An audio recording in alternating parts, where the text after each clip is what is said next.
भर्गोऽस्य तत्सवितुर्वरेण्यं भर्गो देवस्य धीमहि धियो यः प्रचोदयात्। তোমরাও বাড়িতে কখনো বিপদের আশঙ্কা করলে কোনো বিশেষ সাধক বা সাধিকাকে দিয়ে গায়ত্রী মন্ত্র জপ করে লাল সুতো আর রক্তচন্দন সহযোগে বন্ধন করে নিও। দেখবে কখনো কোনো অশরীরী তোমাদের ছুঁতেও পারবে না। সুতরাং সে বন্ধন ছিন্ন করা অত সহজ ছিল না। গীতার আত্মা কি সত্যি প্রতিশোধ নিতে পারবে? তারানাথ ঠাকুর কি এই আত্মার মোকাবিলা করতে পারবে? জানতে হলে শুনতে হবে পুরো গল্পটা। আজকের গল্প গীতার প্রতিশোধ। তারানাথ একটা স্বস্তির নিঃশ্বাস ফেলে বললেন, সে তো বটেই, সে তো বটেই। তোমাদের মতন এমন শ্রোতা ফেলে জমাটি গল্প তো বলতেই হবে। তবে আজ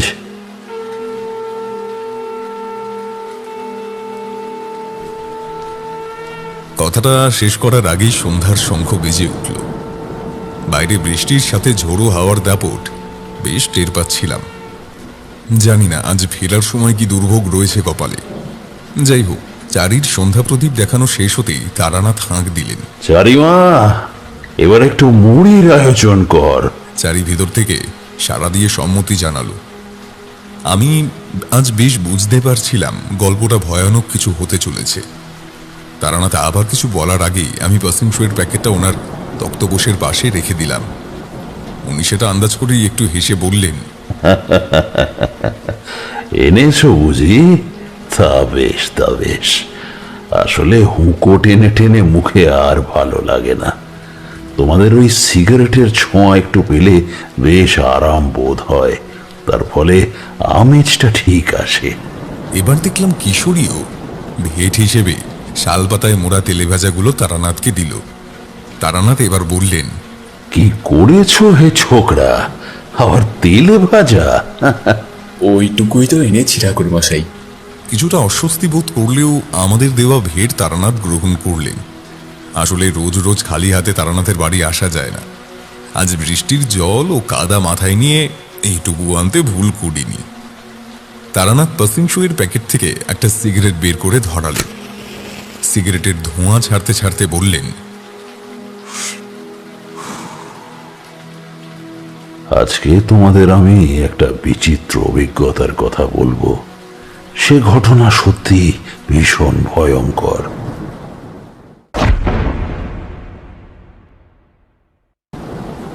সকাল থেকে শুধু সংসার আর অফিসের কথা চিন্তা করে এমন অদ্ভুত এক মানসিক সমস্যার মধ্যে ছিলাম যা কেবল আমি বুঝি। কিন্তু তারানাথ জ্যোতিষের বাড়ি এসে আর তার মুখের কথা শুনে কেমন একটা হালকা অনুভূতি কাজ করতে লাগলো। সিগারেট শেষ করে তারানাথ শুরু করলেন, এই ঘটনা অনেক বছর আগেকার। তখন আমার বয়স আন্দাজ 22-23 হবে।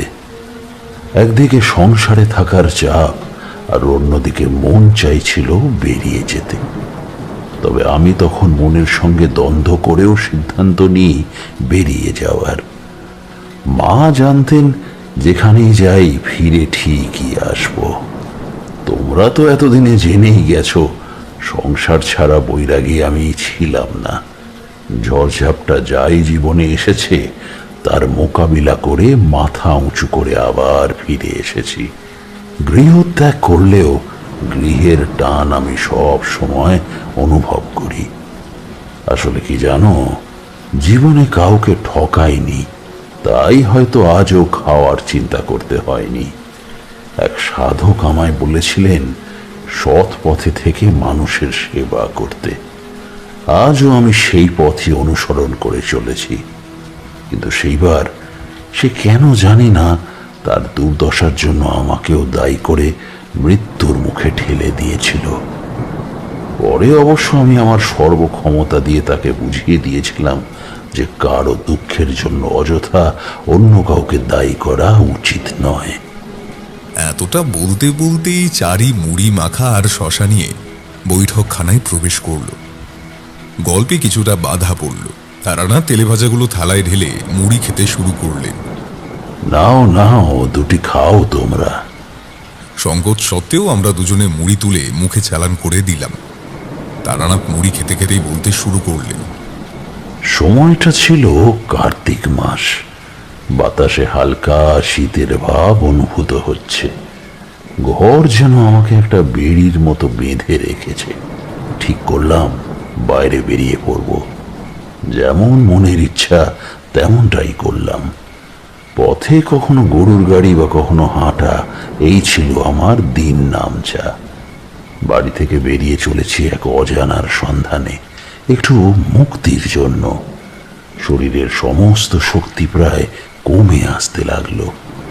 পুটুলিতে যা খাওয়ার ছিল গত 2 দিনে সেও প্রায় শেষ। হাঁটতে হাঁটতে পৌঁছলাম একটা নির্জন মাঠের ধারে। আমার পিছনে একটা ছোট্ট নদী, আর সামনে ধু ধু করছে ফাঁকা জমি।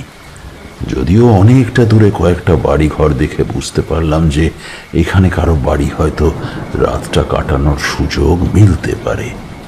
যদিও আমি ব্রাহ্মণ সন্তান এবং পাশাপাশি সাধক, তাই মানুষের ইচ্ছার বিরুদ্ধে কারো গৃহে আহার বা শয়ন কোনোটাই করি না। তোমরা নিশ্চয়ই জানো, সেইবার মাধব ঘোষ নিজে আমায় তার বাড়িতে নিয়ে গিয়েছিল, তাই আমি তার আমন্ত্রণ গ্রহণ করেছিলাম। এইবারেও ভেবেছিলাম বনে জঙ্গলে কাটিয়ে দেব, কিন্তু সেরকম সুযোগ এলো না। মন চেয়েছিল বাড়ি থেকে সুদূরে গিয়ে হয়তো শান্তি পাবো, কিন্তু সেই শান্তি যে অন্যের উপকার করার মধ্যেই পাওয়া যায় সেটা সেইবার বুঝেছিলাম। অন্ধকার নামছে দেখে আমি ধুনি জ্বালিয়ে বসলাম। চোখ বন্ধ করেছি, এমন সময় হঠাৎ মনে হলো কোনো অশরীরী যেন সেই স্থানে বিরাজ করছে। আমার ইন্দ্রিয় এমনিতেই খুব সজাগ, তাই কেউ যে আমার উপর নজর রাখছে সেটা বেশ বুঝতে পারছিলাম। তাও সেসব নিয়ে বেশি ভাবতে না চেয়ে একটু অন্য ব্যাপারে চিন্তা করার কথা ভাবছিলাম। এমন সময় একটা অদ্ভুত পরিবেশ তৈরি হলো। আকাশের অন্ধকার যেন ক্রমশ গাঢ় হয়ে উঠতে লাগলো, আর তার সাথে যেন পরিবেশ ক্রমশ মায়াময় ও অপ্রাকৃত হয়ে উঠল। একটা ঝিঝির ডাকও কানে আসছিল না। দৃশ্যমান গাছপালাও যেন অদৃশ্য হয়ে গেল, আর কিছু অশরীরী যেন আমার সেই ধুনির চারপাশে ঘিরে ধরল। যদিও সেই অশরীরীদের সচক্ষে দেখা যাচ্ছিল না, কিন্তু তাদের উপস্থিতি আমি বেশ টের পাচ্ছিলাম। কিছুক্ষণের মধ্যেই হঠাৎ যেন সব স্বাভাবিক হয়ে গেল। ঝিঝি ডাকছে দূরে, সন্ধ্যা প্রদীপ দেওয়ার পর শাঁখের আওয়াজ সবই পাচ্ছিলাম। আশেপাশে গাছপালা হালকা হাওয়ায় দুলছে। কিন্তু এতক্ষণ যেটা হলো সেটা যে কোনো খারাপ ইঙ্গিত সেটা তো মানতেই হবে। সাধনা করে তন্ত্রবিদ্যায় যতই পারদর্শী হই না কেন, কোনো শক্তিশালী অতৃপ্ত আত্মার ব্যাপারে সব কিছু হালকাভাবে নেওয়া যে উচিত নয় তা বেশ বুঝতে পারছিলাম। এইভাবে আরো কিছুটা সময় অতিবাহিত হলো। এমন সময় মনে হলো কেউ পিছনের ওই ছোট্ট নদীতে ডুবে যাচ্ছে আর চিৎকার করে কারো সাহায্য প্রার্থনা করছে। আমি দুশ্চিন্তা ভুলে দৌড়ে গিয়ে খুঁজতে লাগলাম ডাকটা ঠিক কোন দিক থেকে আসছে। অবশেষে সেটা বুঝে ঝাঁপ দিলাম, আর বেশি দূর সাঁতার কাটতে হয়নি। একটু দূরেই একজন মাঝবয়সী লোকের সন্ধান পেলাম। একটু কষ্ট করেই তাকে ধরে ডাঙায় তুললাম। বুঝতে পারলাম লোকটা আর সাঁতার জানেন, তাই আমার সামান্য সাহায্য পেয়েই সে বেঁচে ফিরতে পারল। একটু ধাতস্থ হতেই তাকে জিজ্ঞাসা করলাম, কি হয়েছিল তোমার? লোকটি ফ্যাল ফ্যাল করে আমার দিকে কিছুক্ষণ তাকিয়ে বলল, আমি তো বাড়ির সামনেই ছিল, বিন্দু ঠাকুমা এসেছিলেন, তার সাথেই কথা বলছিল, আর তিনি আমার আর রমলার খবরাখবর নিচ্ছিলেন আর কি। কিন্তু হঠাৎ কি জানি এইখানে নদীতে ডুব দিয়ে বসেছিলেন। জানি না কেমন একটা টানে আমায় কেউ জলে ডুবিয়ে মারতে চাইছিল, গলা টিপে ধরেছিল। কয়েক বছর আগে আমাদেরই এখানে অজিত দাসের ঠিক এইভাবেই মৃত্যু ঘটেছিল। আমি বুঝতে পারছিলাম অজানা কোনো এক কারণে এমন অস্বাভাবিক ঘটনা ঘটছে। নিজে থেকেই পরিচয় দিলাম। আমি ব্রাহ্মণ মানুষ, তন্ত্র সাধনা করে কিছুটা বিদ্যা অর্জন করেছি। যদি তোমার আপত্তি না থাকে তাহলে তোমাদের এই গ্রামে আমি কদিন কাটিয়ে যেতে পারি। লোকটি বোধহয় আমার মুখ থেকে এমনই একটা উত্তর আশা করছিল। ঘন দাড়ির আড়ালে আমার বয়সটা একটু বেশি মনে হচ্ছিল, ফলে লোকটির কাছে আমি একটু বয়স্ক ও ভরসাযোগ্য মানুষ বলেই মনে হয়েছিল। যাই হোক, সে বলল, ঠাকুর মশাই, এ তো আমার পরম সৌভাগ্য। এমনিতেই আপনি আমার জীবন রক্ষা করেছেন, তখন আপনাকে আপ্যায়ন করার মতো সুযোগ আমি ছাড়ছি না। আমি বললাম, তোমার বাড়ি কি দূরের ওই বসতি এলাকায়? সে বলল, হ্যাঁ ঠাকুর মশাই। আমি তার নাম ও পরিচয় জানতে চাইবার আগেই সে বলল, আমি মনোহর মণ্ডল। ওই দূরে যে জনবসতি রয়েছে ওখানেই আমার বাড়ি। এমনিতে এই হীরাপুর গ্রামটিতে গরিব মানুষের বাস। এই হীরাপুর গ্রামেই আমার ব্যবসা ও কয়েকটা ধানের আড়ত রয়েছে। আর্থিকভাবে আমি বেশ সচ্ছল, কিন্তু সমস্যা আমার অন্য জায়গায়। এখন চলুন, আপনি এসেছেন যখন, তখন আমার গৃহে গিয়ে বাকি কথা না হয় হবে, কেমন? আমি আর কথা বাড়ালাম না। মনোহরের সাথে ধীরে ধীরে কাঁচা পাকা রাস্তা পেরিয়ে এগিয়ে গেলাম। তবে মনে মনে এই আশঙ্কা রয়েই গেল যে কি এমন সমস্যা যা সে বলতে চাইছে। এমনকি কি সেই কারণ যার জন্য পাড়ার অজিত নামের ব্যক্তির রহস্যজনক মৃত্যু হয়েছে? আবার হঠাৎ কি কারণ যার জন্য মনোহরকে কেউ জলে ডুবিয়ে মারতে চাইছে? যাই হোক, আশঙ্কা আর চিন্তার ভাঁজ কপালে নিয়েই এগিয়ে চললাম মাঠ শেষে একটা লোকালয়ের মধ্যে। রাস্তায় ভিড় নেই, তবে একটা বাড়ির সামনে কয়েকজনের কথাবার্তা শুনে বুঝতে পারলাম কিছু একটা বিষয় তারা বেশ উদ্বিগ্ন। সেটা যে মনোহরের বিপদের ব্যাপারই হবে তা পরে অনুধাবন হলো। একজন মহিলা কাঁদতে কাঁদতে এসে বলল, তুমি কোথায় ছিলে? গায়ে জল কেন? মনোহর সেই মহিলাকে রমলা সম্বোধন করে বলল, কিছু হয়নি রমলা, ঘরে চলো। ঠাকুর মশাই এসেছেন, ওনাকে পোশাক দাও আর মুখ হাত ধোবার জল দাও।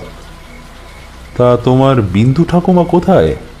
মনোহর চারিদিকটা তাকিয়ে বিন্দু ঠাকুমাকে খোঁজার চেষ্টা করলো, কিন্তু কোথাও তাকে দেখতে না পেয়ে রমলাকে বলল, হ্যাঁ গো, বিন্দু ঠাকুমা কোথায় গেলেন? বিন্দু ঠাকুমা? তিনি তো অসুস্থ। একা একা আমাদের বাড়ি আসবেন কি করে? গদাধরদা সঙ্গে করে আনলে তবেই আসতে পারবে।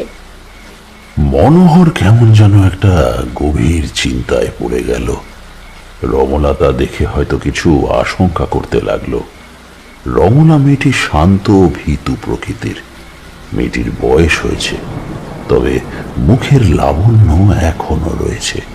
সে বেশ আন্তরিক।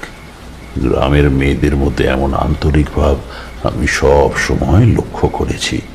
তাছাড়া অতিথি আপ্যায়নে এরা ভীষণ দক্ষ। অন্যদিকে রমলার তুলনায় মনোহর বয়সে বেশ একটু বড়। আমার চেয়ে মনোহর বয়সে অনেকটা বড় হলেও তাকে আমি তুমি বলেই কথা বলছিলাম। যাই হোক, ঘরে প্রবেশ করে বিশেষ অস্বাভাবিক কিছু পেলাম না। সাধারণত সাধনার দ্বারা আমি কোনো ভিটেতে ঢুকলেই পৈশাচিক কোনো ক্ষমতার অধিবাস থাকলে তা বুঝতে পারি। বলতে পারো এটা আমার একটা সাধনার একটা পর্যায়। তবে ঘরে প্রবেশ করে এটা বুঝতে পারছিলাম পরিবারের প্রতিটা মানুষের আর্থিক সচ্ছলতা থাকলেও মানসিক সমস্যা যথেষ্ট রয়েছে। কারণ রমলা তার স্বামীর কথা অনুসরণ করে হাত মুখ ধোবার জল এগিয়ে দিলেও কেমন উদাসীন হয়ে আমার দিকে তাকিয়েই রইল। জল আর চাই না সেটা বলা সত্ত্বেও সে থামছিল না। অগত্যা আমি কিছু বলার আগেই মনোহর চেঁচিয়ে বলল, কি হলো রমলা, এবার থামো। চিৎকার শুনে চিন্তিত ভাবটা কাটিয়ে সে থতমত খেয়ে বলল, আমি এই পরিস্থিতিতে কি করব ঠিক বুঝতে পারছিলাম না। তবে বোঝার কথাও নয়, ভৌতিক বা আধিভৌতিক কোনো ব্যাপারে হঠকারী সিদ্ধান্ত বেশিরভাগ সময় বিপদ ডেকে আনে। তাই মনোহর মণ্ডলের বাড়ি তথা তার অতীত না জেনে কখনো কিছু যে করা উচিত নয় তা বেশ বুঝতে পারছিলাম। আপাতত রমলা আমাকে ঘরে দাঁড় করিয়ে ধুতি আনতে গেল। কিছুক্ষণ পরে গামছায় হাত পা মুছে ধুতি পরে নিলাম। রমলা আমার সামনে দাঁড়িয়ে রইল। বুঝতে পারছিলাম সে কিছু একটা বলতে চাইলেও পারছিল না। কুণ্ঠা বোধ থেকেই হয়তো সে চুপ করে দাঁড়িয়েছিল। আমি হঠাৎ তার উদ্দেশ্যে বললাম, তা রমলা, তোমার কি কিছু বলার আছে? আসলে ঠাকুরমশাই, আপনাকে একটা ঘটনার কথা বলতে চাই। তা বেশ, বলো শুনি বরং। আমার বিয়ের পরই এই গ্রামে অজিত কাকার অস্বাভাবিক মৃত্যু হয়। মৃত্যুটা স্বাভাবিক ছিল না। শুনেছিলাম কেউ তাকে জলে ডুবিয়ে হত্যা করেছে। আজও জানি না ওনার কি হয়েছিল। আপনার সাথে উনি যখন এলেন সারা শরীরে জল। সেদিন যখন অজিত কাকা মারা যান সেদিন ওনার মধ্যে এক অস্বাভাবিক পরিবর্তন লক্ষ্য করেছিলাম। উনি কোনো এক জগতে হারিয়ে গিয়েছিলেন। পাড়ার সবাই বারবার বলছিল এর জন্য উনি দায়ী, কিন্তু ওদের কথা আমি বিশ্বাস করিনি। কিন্তু বিশ্বাস করুন ঠাকুরমশাই, উনি কি জন্য এমন করছিলেন তার আমি কিছুই জানি না। বিশ্বাস করুন। রমলা এই বলে কাঁদতে লাগলো। আমি তাকে শান্ত হতে বললাম। এরপর আমি বাইরে তাকিয়ে লক্ষ্য করলাম যেন এক কালো কোনো ছায়ার আবরণ এদিকে তাকিয়ে দেখছে।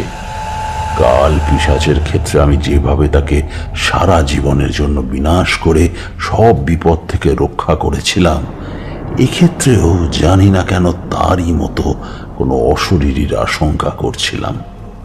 তা ঠাকুরমশাই, আবার কি সে ফিরে এসেছিল?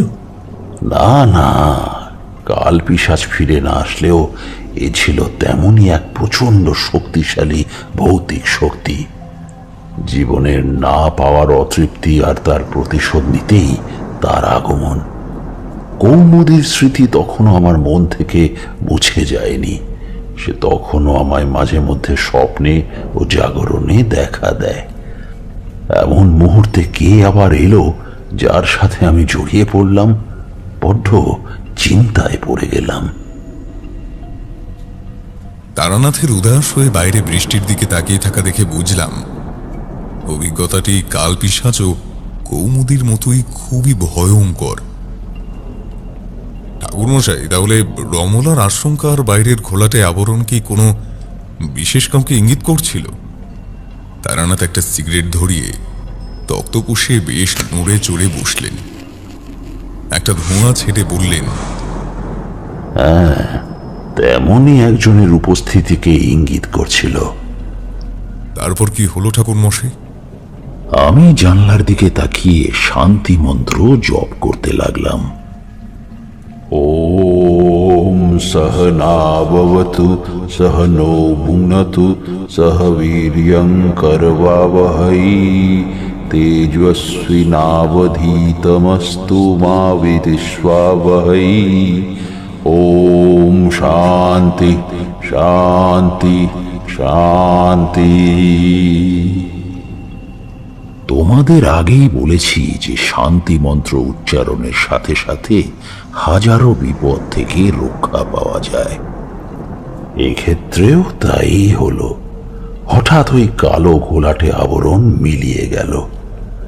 রমলা এরকম পরিস্থিতিতে আগে হয়তো পড়েনি, তাই আমার মন্ত্রোচ্চারণের সাথে সাথে কঠিন হয়ে এক দৃষ্টে তাকিয়ে থাকা দেখে বেশ ভয় পেয়ে গেল। আমি বাইরের বিপদ কেটে গেছে ধরে নিয়ে একটু হেসে বললাম, রমলা, তুমি কিছু ভেবো না। আমি এসেছি যখন তোমার দুশ্চিন্তার অবসান ঘটাবই। এরই মধ্যে ঘরে প্রবেশ করলো মনোহর মণ্ডল। ঘরে ঢুকে সে তার স্ত্রীর উদ্দেশ্যে বলল, কি গো, তুমি এখন এখানে দাঁড়িয়ে?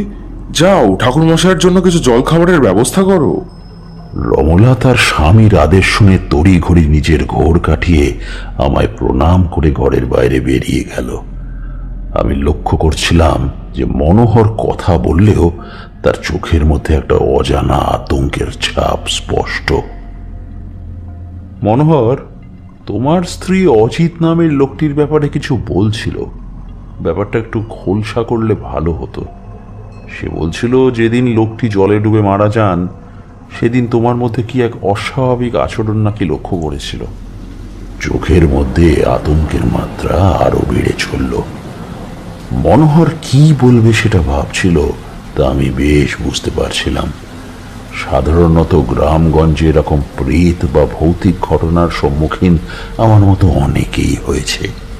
সেজন্য নানা সমস্যা ও বিপদ তাদের সুখের জীবনকে ছাড়খাড় করেও দিয়েছে। কিন্তু প্রশ্ন হলো অন্য জায়গায়।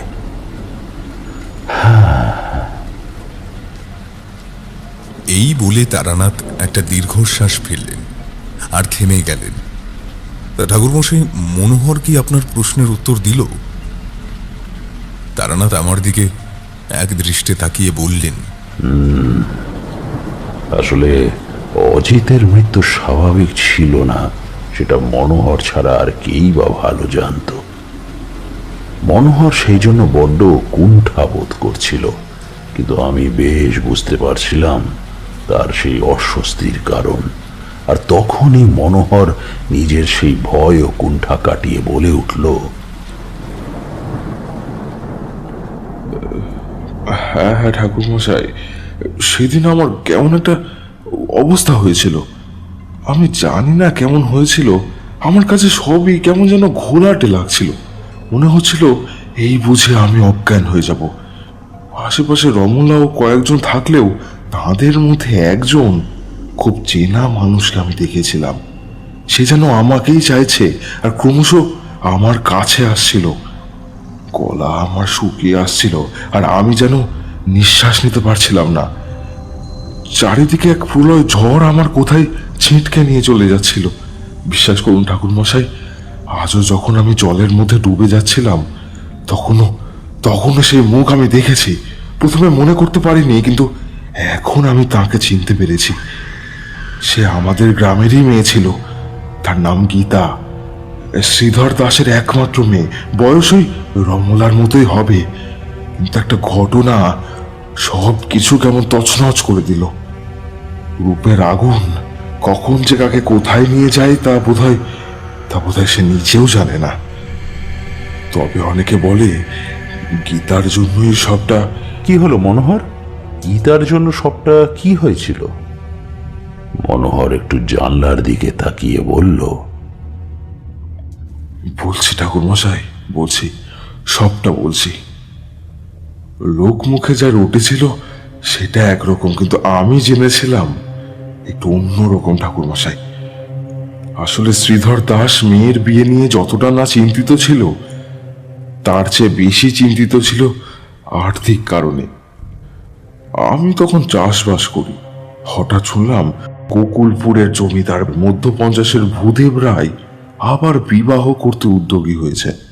স্ত্রীর মৃত্যুর 1 বছরের মধ্যে হঠাৎ বিবাহ করার বাসনা নিয়ে পাত্রী দেখতে লাগলেন।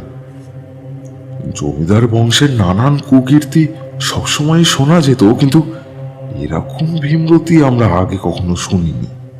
ওনার 2 ছেলের বিবাহ দেবার বয়সে সে নিজে বিবাহ করছেন, এটা ভীষণ অস্বস্তিকর কারণ হয়ে দাঁড়ালো ছেলেদের কাছে। শুনেছিলাম 1 বছর আগে ভূদেববাবুর স্ত্রীর অসুখের কারণে বড় ছেলে অতীন্দ্রর জন্য পাত্রী দেখা শুরু হয়েছিল, কিন্তু অতীন্দ্র মায়ের সেবা যত্ন অন্য কারোর হাতে ছাড়তে চায়নি। সে ছিল ভীষণ মাতৃভক্ত। চাকর চাকরানি থাকলেও মায়ের সেবা যত্ন সে নিজেই করত। বিবাহ করতে আগ্রহী ছিল না মোটেই সে। অথচ মায়ের অনুরোধ রাখতে এরই মধ্যে কয়েকটি মেয়ে দেখেছিল সে ও তার অত্যাচারী বাবা জমিদার ভূদেব রায়। উচ্চ বংশের তেমন কোনো রূপবতী মেয়ের খোঁজ না পাওয়ার জন্য 1 বছরের মধ্যে বিবাহ হলো না অতীন্দ্র। এরপর হঠাৎ হাঁপানের অসুখ বেড়েই চলল জমিদার গিন্নি চাঁপারানী দেবী। অতীন্দ্র একটু মুখচোরা হলেও ওনার ছোট ছেলে সুতীন্দ্র ছিল নারী প্রেমী। বিবাহর জন্য যে কোনো পরিবারের মেয়ে হলেই হলো, শুধু দেখতে শুনতে একটু বেশ আকর্ষণীয় হতে হবে। দাদার বিবাহ না হলে তার জন্য পাত্রী দেখবে না, সেটা এ জানতো। আমাদের এই হীরাপুরের একটা জমির ব্যাপারে হঠাৎ একদিন ভূদেব বাবুর বদলে আসে ওনার ছোট ছেলে সুতীর্থ। শ্রীধর কাকার মেয়ে গীতাকে পথে দেখে সে পাগল হয়ে যায়। পাড়ার অনেকেই বলেছিল সুতীর্থ নাকি জমিদারি ফেলে সেদিন খুঁজে খুঁজে গীতার সাথে দেখা করে। এক মুহূর্তের চোখের দেখা ও ভালো লাগা যে এতটা পাগল করে দিতে পারে একটা মানুষকে, তা বোধহয় শ্রীধর কাকাও ভাবেনি। গীতার অল্প বয়স, মিথ্যে বলবো না ঠাকুরমশাই, গরিব বাড়ির মেয়ে হলেও রূপের জন্য গীতার মূল্য যে কতটা সেটা সেদিন বোঝা গিয়েছিল। সুতীর্থ পারলে সেদিনই প্রেমের প্রস্তাব দিয়ে বিবাহ করে নিত, কিন্তু বাদ সাধল শ্রীধর কাকা। কারণ অজিত কাকার সাথে সলা পরামর্শ না করে কোনো সিদ্ধান্ত নিতেন না তিনি। এক্ষেত্রেও তাই হলো। অজিত কাকার সাথে পরামর্শ করে শ্রীধর কাকা সেদিন সুতীর্থকে বাড়ি চলে যেতে বলে, আর এও জানান যে তাদের আর্থিক অবস্থার কথা। কিন্তু গীতা নাকি এরই মধ্যে এক দেখায় সুতীর্থর প্রতি এক মোহ আবদ্ধ হয়ে পড়ে, সেটা জানা যায় আরো কয়েকদিন পরে। এদিকে শ্রীধর কাকা ভেবে বসেন যে যদি জমিদার ভূদেব বাবুর ছোট ছেলে সুতীর্থর কথায় রাজি হতেন হয়তো ভালোই হতো। এমনিতেই মেয়ের ইচ্ছা থাকলে অসুবিধা কোথায়? ভালো লাগায় যদি কোনো পাপ না থাকে, তবে গরিব হলেও মেয়েকে একবার রাজরানীর রূপে দেখায় অসুবিধা থাকে না। এরকম টানা পোড়েন চলছিল। মাঠে ঘাটে গীতার সাথে দেখা চলছিল সুতীর্থর। ব্যাপারটা অনেকেরই ঈর্ষার কারণ হলেও তাদের অল্প অল্প মেলামেশা চলতেই লাগলো। বামুন হয়ে চাঁদে হাত দেবার ইচ্ছা সকলেরই হয়, আর আস্তে আস্তে সেই বাসনা শ্রীধর কাকা পেয়ে বসলো। অভাব থেকে একেবারে জমিদারি রাজবংশের সাথে আত্মীয়তার সম্পর্ক হওয়ার সুযোগ কেই বা হাতছাড়া করে বলুন? কিন্তু ব্যাপারটা হলো বটে, তবে তেমন ভাবে নয়। মৃত্যুর দিন এগিয়ে এলো জমিদার গিন্নির। অতীন্দ্র মায়ের জন্য আপ্রাণ চেষ্টা করেও শেষ রক্ষা হলো না। চাঁপারানী দেবীর দীর্ঘ রোগ ভোগের পর এই ইহলোক মায়া কাটিয়ে পরলোক গমন করলেন। অতীন্দ্র এরপর আর বিবাহ নিয়ে মাথা ঘামায়নি। কিন্তু প্রেমের আগুনে ঝাঁপ দিয়ে মায়ের মৃত্যুর কিছুদিনের মধ্যেই সুতীর্থ গীতাকে বিবাহ করার জন্য সব রকম চেষ্টা শুরু করলো। কিন্তু এরপরই ঘটল এক অবাঞ্ছিত ঘটনা, যা হয়তো এই সভ্য সমাজের জন্য বড্ড বেমানান। মনোহরের এতটুকু কথা শেষ হতে হতেই ঘরে প্রবেশ করল রমলা। অন্ধকার তখন একটু গাঢ় হয়েছে। খাবার জোগাড় করবার তোড়জোড় করছিল সে। আমি বললাম, রমলা, তুমি বরং এখানে বসো, মনোহরের থেকে গল্পের বাকিটা শুনে নি, তারপর না হয় রাতের আহার করা যাবে। আমার কথা শেষ হতে মনোহর একটু জল খেয়ে বলল,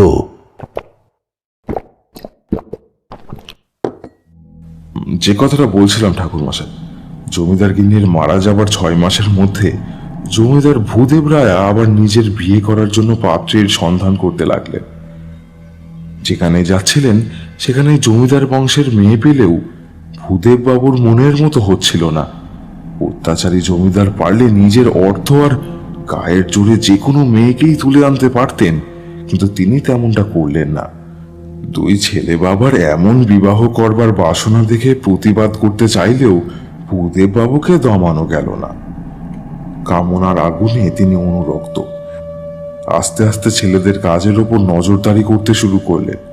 হীরাপুরের ছোট ছেলে সুতীর্থ কোথায় যায় সে ব্যাপারে খোঁজ নিতে শুরু করলেন। পাড়ার অজিত কাকা ছিল একজন কুটিল মানুষ। তিনি গোকুলপুরের জমিদার ভূদেব রায়াকে গীতার সম্পর্কে সবটা জানালেন। এমনকি সুতীর্থ আর গীতার অল্প দিনের মেলামেশা সেটাও গোপন রাখলেন না। বৈশাখ মাসের মাঝামাঝি এক বৈকালবেলা কয়েকজন তাবেদারকে সঙ্গী করে তীব্র দাবদাহের মধ্যে পাত্রী দেখতে লাগলেন অত্যাচারী জমিদার ভূদেব রায়। অজিত কাকা আগে থেকে শ্রীধর কাকাকে জমিদার বাবুর আগমনের ব্যাপারটা জানিয়ে সব রকম প্রস্তুতি নিয়ে রেখেছিলেন। গীতা জানতো না কি হচ্ছে। জমিদার বাবু গীতাকে দেখে চোখ ফেরাতে পারেননি। গীতার রূপকে সাক্ষাৎ লক্ষ্মী বললেও কম হবে। অত্যন্ত শান্ত স্বভাবের মেয়ে, কিন্তু সেই শান্ত থাকাটা অন্যায় দেখলেই চামুন্ডা রূপে অশান্ত হয়ে বেরিয়ে আসতো। কিন্তু সেই দিন একটিবার জমিদারের দেওয়া প্রস্তাবে প্রতিবাদ জানালেও নিজের বাবার আর্থিক উন্নতির কথা ভেবে নিজের থেকে প্রায় 30 বছরের বড় জমিদারকে বিবাহ করতে সম্মতি দিয়ে দিল। শ্রীধর কাকা অজিত কাকার কথাই মেয়ের ইচ্ছা বা অনিচ্ছার বিষয়ে বিশেষ ভাবেননি। তিনি কেবল এটা ভেবেই আনন্দিত হচ্ছিলেন যে যেভাবেই হোক মেয়ের বিবাহ গোকুলপুরের জমিদার বাড়িতেই হচ্ছে। সুতীর্থর কথা নিয়ে একটুও মাথা ঘামালেন না তিনি। ব্যাপারটা যে বড্ড অস্বস্তিকর সেটা গীতা তার বাবাকে একটিবার বলেছিল। অজিত কাকা সেই ব্যাপারটাও নানাভাবে বুঝিয়ে উঠতে সক্ষম হয়েছিল। অবশেষে বৈশাখের শেষে ভালো দিন দেখে অত্যন্ত ধুমধাম করে জমিদার ভূদেব রায়ের সাথে গীতার বিবাহ সম্পন্ন হলো। সাধারণ মানুষের মধ্যে একটা ছিছি ভাব পড়ে গেলেও জমিদারের প্রতাপের কাছে মুখ খুলতে সাহস পেল না কেউ। বিবাহের পরেই জমিদার ভূদেব রায় হীরাপুর গ্রামে একটা বিরাট সম্পত্তি লিখে দিলেন শ্রীধর কাকার নামে। অন্যদিকে হীরাপুর ও গোকুলপুর মিলিয়ে জমিদার কাকার বংশের কবজায় থাকা কয়েকটা পুকুর ও চাষযোগ্য জমি অজিত কাকাকে উপহার দিলেন। ভূদেব রায় অত্যন্ত তোষামোদি পছন্দ করতেন। যদিও জমিদার হলেও আশেপাশের আশ্রয়ে থাকা লোকজনদের থেকে এ ধরনের তাবেদারি পেয়েই থাকতেন। এরপর গীতার জীবনে নানান সমস্যা নেমে এলো। বিবাহের 1 সপ্তাহের মধ্যে সুতীর্থর সাথে এক প্রকার কথা কাটাকাটি হয়ে গেল। ভূদেব বাবু 2 ছেলেকে নতুন মায়ের সাথে ভালোভাবে থাকবার নিদান দিলেও কেউই বিশেষ মানতে চাইল না। আর মানবেই বা কেন? নিজের বয়সে একজনকে মা ভাবা এটা সত্যি ভীষণ বিরক্তিকর বটে। অতীন্দ্র চুপচাপ থেকে আরো বেশি একগুঁয়ে হয়ে পড়ল। আমি সেই সময় কয়েকবার গোকুলপুর গিয়েছিলাম শ্রীধর কাকার সাথে। দেখেছিলাম যে গীতাকে একেবারে চোখে হারাতেন জমিদার বাবু। আমিও সেই সময় শুনেছিলাম বাইজি বাড়ি যাওয়া কিংবা একাধিক নারী সঙ্গ সবই ত্যাগ দিয়েছিলেন ভূদেব রায়। অনেকে বলতো নতুন বিয়ে করে জমিদার বাবু অত্যাচারী থাকলেও অনেকটা ঘরমুখী হয়ে পড়েছিলেন। স্ত্রীকে কেউ খারাপ চোখে দেখলে রেগে যেতেন, আর গীতার সাথে অত্যন্ত ভালো ও যত্নশীল আচরণ করতেন। কিন্তু সুতীর্থ মাঝে মধ্যেই গীতার সাথে অবৈধভাবে মেলামেশার চেষ্টা করত। প্রথমে গীতা অপছন্দ করলেও পরে সেটা উপভোগ করতে লাগলো। একবার মাঘ মাসের পূর্ণিমার দিন জমিদার বাড়িতে বিরাট পুজোর আয়োজন হয়েছিল, আর সেইবার গোকুলপুর সহ আমাদের হীরাপুর গ্রামের বাছাই করা কয়েকজন মানুষ নিমন্ত্রণ পেয়েছিলেন। অজিত কাকা আর শ্রীধর কাকার সাথে আমিও গিয়েছিলাম গোকুলপুর। গীতার আচরণে অনেক পরিবর্তন লক্ষ্য করেছিলাম।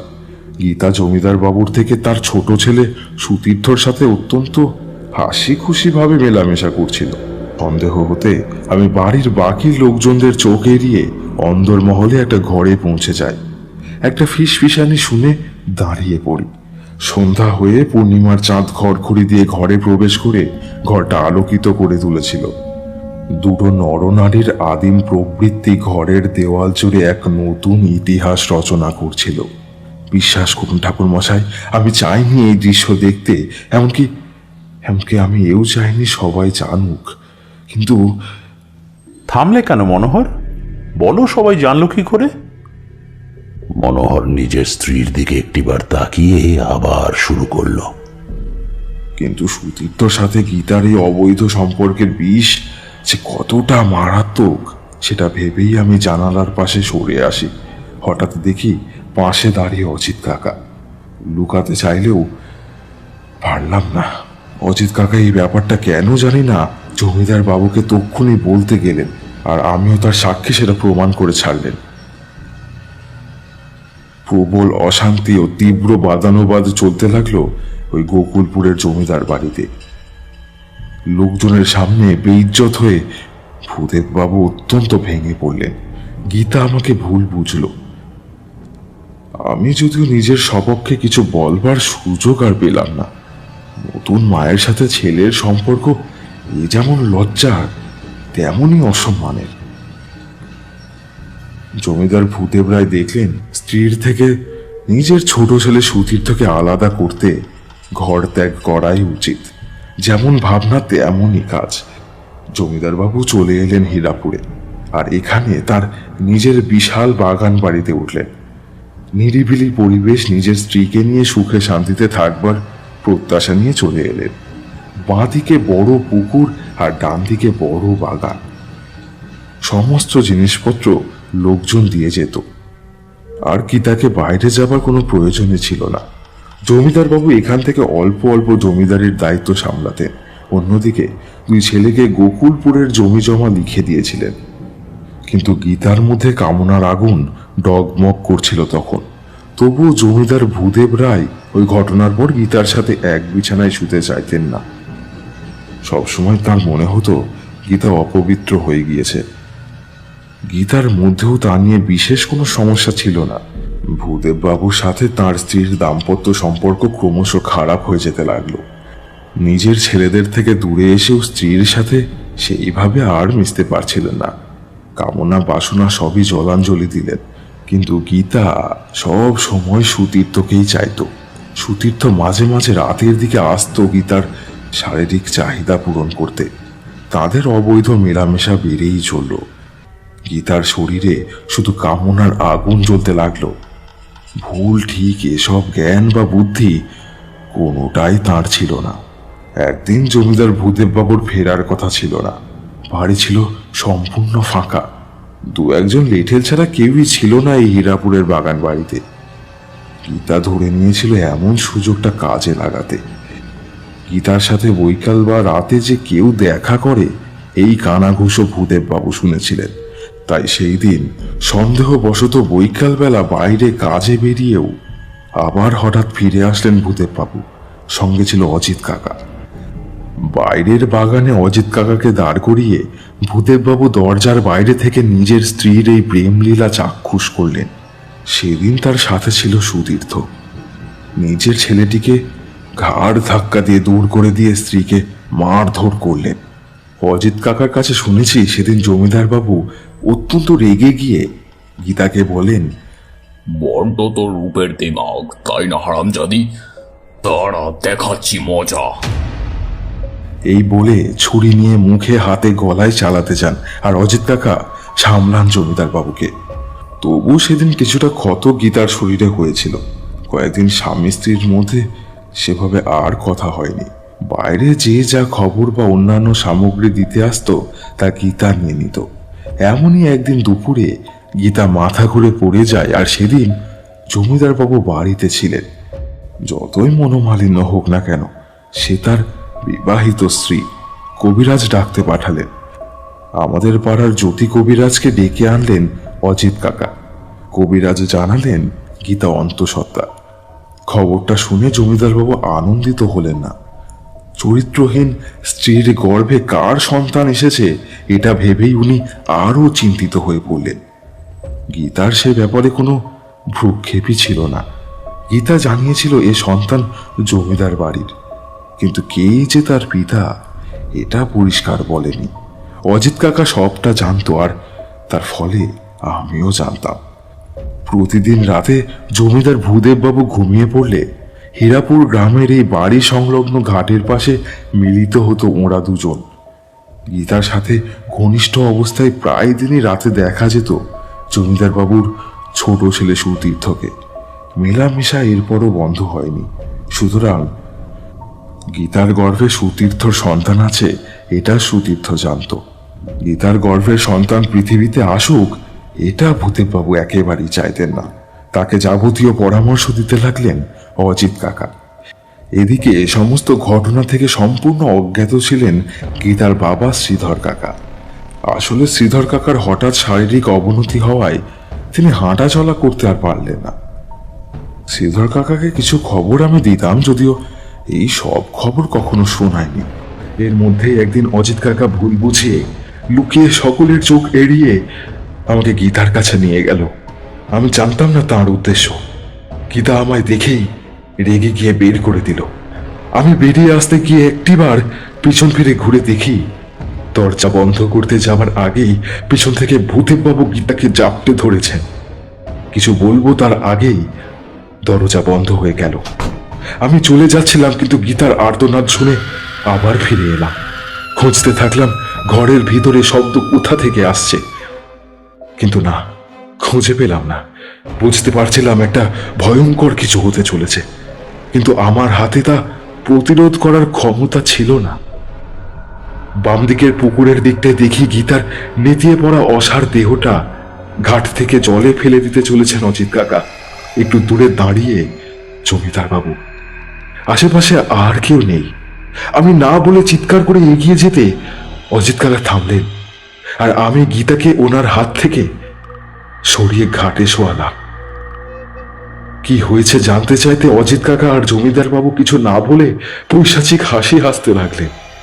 আমি বুঝলাম গীতার মৃত্যু আসন্ন। ওরা আবার গীতার সমস্ত নোংরামির শেষ দেখতে চাইছেন। তখনও বাঁচানোর চেষ্টা আমার ছিল, কিন্তু বাদ সাধল আরো একটা গভীর ষড়যন্ত্র। আমি নাকি গীতাকে মারতে চাই, কারণ ওর গর্ভের সন্তানের বাবা নাকি আমি। দুজনে আমাকে ফাঁসিয়ে দেবার এমন ষড়যন্ত্র রচনা করার কথা বললেন যে আমি চুপ করে গেলাম। ভাবছিলাম গীতা বেঁচে থাকলে ওরা দুজন আমাকে ফাঁসাবে, আর মরে গেলে আমার কোনো অস্তিত্বই থাকবে না। এরই মধ্যে গীতার জ্ঞান ফিরে আসে, আর তখনই সে আমাকে তার প্রাণ রক্ষা করার অন্তিম আবেদন জানায়। আমি কি করব এই দোলাচলে ছিলাম, এমন মুহূর্তে অজিত কাকা আমাকে সরে যাবার ইঙ্গিত করে নিজেই গীতার দুর্বল শরীরটাকে পুকুরে ডুবিয়ে দিলেন। আস্তে আস্তে নিঃশ্বাস থেমে গেল, আর কিছুক্ষণের মধ্যেই গীতার মৃত্যু হলো। দাঁড়িয়ে দাঁড়িয়ে একটা সংগঠিত হত্যা দেখতে হলো, কিন্তু কিছু করতে পারলাম না আমি। তবে এটা বলা ভালো যে সেদিন শুধু গীতা মরেনি, সেদিন মরেছিল গীতার সাথে সাথে একটা ভবিষ্যতের নতুন বীজ, আর মৃত্যু হয়েছিল আমার বিবেকের। মনকে কিছুতেই শান্ত করতে পারিনি এটা ভেবে যে আমি কেন গীতার সাথে ঘটা অন্যায়ের বিরুদ্ধে রুখে দাঁড়ালাম না। কেবল ভয়ে মন ভীষণ অশান্ত হয়ে পড়ল। আরো খারাপ লাগলো এটা ভেবে যে লাশটা ওই বাড়ির গীতার শোবার ঘরের পাশের বারান্দার মস্ত বড় পিলারের মধ্যেই কবর দিলেন ভূদেব রায় ও অজিত কাকা। আর আমি তাদের সেই কাজে সাথ দিলাম, কারণ হীরাপুর গ্রামের ওই জমিদারের বাগান বাড়িতে লুকিয়ে আমি কি করেছিলাম এটা লোক জানলে আমার সাথে গীতার অবৈধ সম্পর্ক আছে এটা রটিয়ে দিতেন অজিত কাকা। তাই গীতার মৃত্যুর পর সেই লাশকে সৎকার না করে পিলারের মধ্যে চিরকালের জন্য ঢুকিয়ে দিয়ে একটা ইতিহাস মুছতে আমি সাহায্য করলাম। গীতার মৃত্যুতে বাকি কারো বিশেষ জানার প্রয়োজন ছিল না, একমাত্র সুতীর্থ ছাড়া বাকিরা খোঁজ নিলেন না। গীতার মৃত্যুর 2 মাস পর সকলে জানতে পারে যে বেড়াতে গিয়ে নদীতে ডুবে মৃত্যু হয়েছে তার।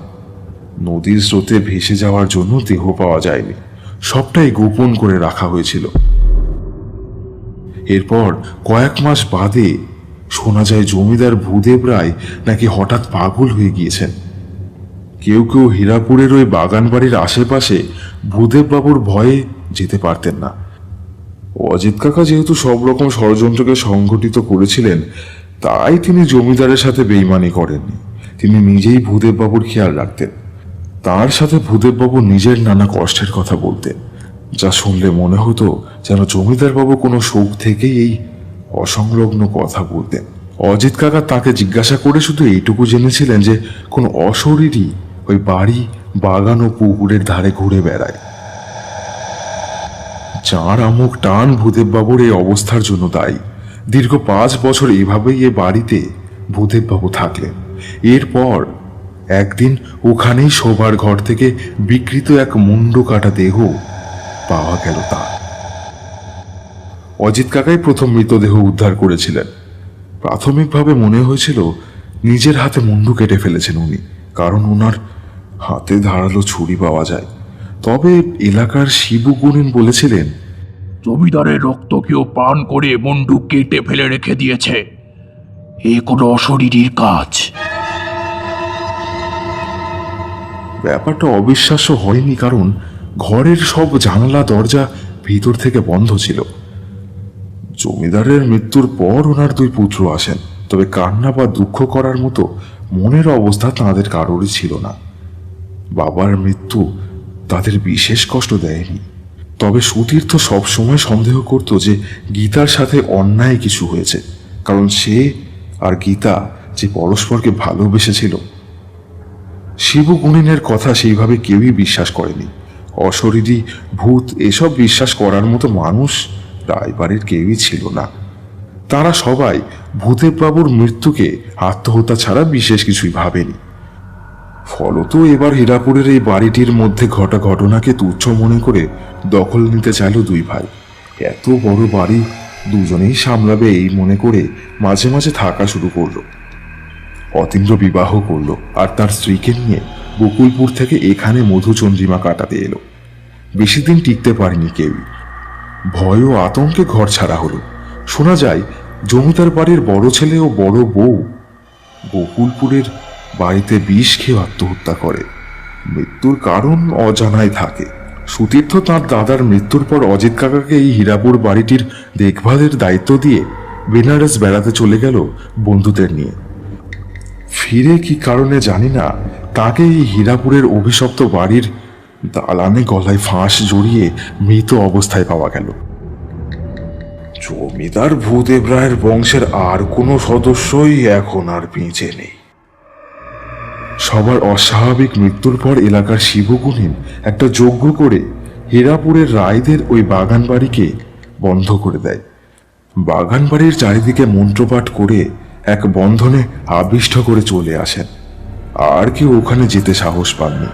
তবে মারা যাবার কয়েকদিন আগে অজিত কাকা বহু মানুষকে অসংলগ্ন কথা বলেছিলেন। বেঁচে থাকলে অনেকটা ভূদেব রায়ের মতো তার অবস্থা হয়েছিল। অবশেষে কয়েক বছর আগে ভুল করে ওই অভিশপ্ত বাড়িটার কাছাকাছি চলে গিয়েছিলেন, আর তার পরদিন সকালে পুকুরের জলে ঘাড় মটকানো অবস্থায় অজিত কাকার নিষ্প্রাণ দেহটা ভাসতে দেখে একজন ফকির। দিনের বেলায় বাড়িটার আশেপাশে যদিও এক আধজন চলে যায়, তো সন্ধে নামলে ওই বাড়ির কাছে কেউ যায় না। এখনো আমি বিশ্বাস করি যে অন্তঃসত্ত্বা গীতার অশরীরী প্রেতাত্মা আজও ঘুরে বেড়ায়। তাহলে তোমার কথা থেকে এটা পরিষ্কার যে জমিদার সহ অজিত কাকার নানা দুষ্কর্মের জন্যই তাদের এই পরিণাম হয়েছিল, আর তাদেরকে গীতার অশরীরী আত্মা শাস্তি দিয়েছে, তাই তো? কিন্তু একটা ব্যাপার কিছুতেই বুঝলাম না, যে যদি মন্ত্রপাঠ করে বন্ধন টেনে দেওয়া হয় কোনো অভিশপ্ত গৃহ তার চারপাশে, তাহলে আজকে কোনো অশরীরী আত্মা তোমার গৃহের চারপাশে কিভাবে এলো? নিশ্চয়ই কোনো গন্ডগোল হয়েছিল। তুমি নিশ্চিত মনোহর যে সেই বন্ধন আজও সুরক্ষিত রয়েছে? আমার কথা শুনে মনোহর ও রমলা পরস্পর মুখ চাওয়াচাওয়ি করতে লাগলো। আমি বুঝতে পারলাম বড় কোনো ভুল আগেই হয়ে গেছে, না হলে এই ভিটের মধ্যে পৈশাচিক কোনো আত্মার প্রভাব থাকতো না। তারানাথের এই কথা শুনে কিশোরী জিজ্ঞাসা করল, তা ঠাকুরমশাই, মনোহর ও তার পরিবারকে ওই পিশাচের হাত থেকে রক্ষা করলেন? মৃত্যুর ঘণ্টা অনেক আগেই মনোহরের বেজে গিয়েছিল, কিন্তু আমি এক ভয়ঙ্কর মানসিক দ্বন্দ্বের মধ্যে থেকে এই অশরীরী আত্মার মোকাবিলা করেছিলাম। এক এক সময় ভেবেছি মনোহরও তো অন্যায় করেছিল গীতাকে না বাঁচিয়ে। সে নিজে ষড়যন্ত্রকারীদের ভয়ে সেই মুহূর্তে গীতার হাত না ছাড়লে হয়তো এই ভয়ঙ্কর ঘটনা ঘটতই না। আবার পরেও ভেবেছি মনোহর তো ব্যক্তিগতভাবে দোষী ছিল না, সে তো পরিস্থিতির শিকার। কিন্তু অশরীরীর কাছে সেও সমান অপরাধী। সুতরাং এই ক্ষেত্রে মনের সাথে ভীষণ লড়াই আমায় করতে হয়েছিল। তারানাথ থামলেন আর আবার একটা বাজিং শো থেকে সিগারেট বের করে ধরালেন। মটলিনের এই বাড়িতে তখন দুজন উৎসুক শ্রোতার উসখুস করার মতো অবস্থা। সিগারেটের ধোঁয়া ছেড়ে তারানাথ বললেন, অন্তঃসত্ত্বা নারীর নির্মম হত্যা মানুষের জীবনে চরম অশান্তি বয়ে আনে। একদিকে নিজের সাথে হওয়া অন্যায়, আর একদিকে নিজের গর্ভের সন্তান, দুজনের অস্বাভাবিক মৃত্যু হলে সেই আত্মা অনেক শক্তিশালী হয়। সহজে তার থেকে মুক্তি লাভ সম্ভব নয়। তার উপর কারো মৃত্যুর ঘণ্টা বেজে উঠলে তাকে দমানো বেশ কষ্টসাধ্য হয়। এক্ষেত্রেও তেমনটাই হয়েছিল। তা ঠাকুরমশাই, মনোহরকে কি আপনি অশরীরীর হাত থেকে বাঁচিয়েছিলেন? মৃদু হেসে সিগারেটের ধোঁয়া ছেড়ে তারানাথ বললেন, সে তো বাঁচিয়েছিলাম, কিন্তু সম্পূর্ণ মুক্ত করতে পারলাম কই। তারানাথের এহেন কথা শুনে আমি আর কিশোরী পরস্পর মুখ চাওয়াচাওয়ি করতে লাগলাম। তারানাথ জানলার বাইরে তাকিয়ে নিশ্চিন্তে একটা শোক টান দিয়ে বললেন, তোমরা ভাবছো কি সব বলছি আমি? আসলে সেইবার ঠিক এমনটাই হয়েছিল।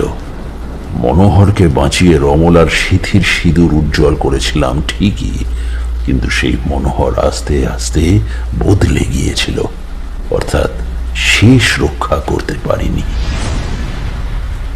সেদিন সন্ধ্যায় মনোহরের থেকে অতীতের ঘটনা শুনে নিশ্চিত ছিলাম যে গীতার অতৃপ্ত আত্মা মনোহরকে শাস্তি দিয়ে তার জীবনের সঙ্গে জড়িয়ে থাকা সমস্ত ঘটনার স্মৃতি মুছে ফেলতে চাইছে।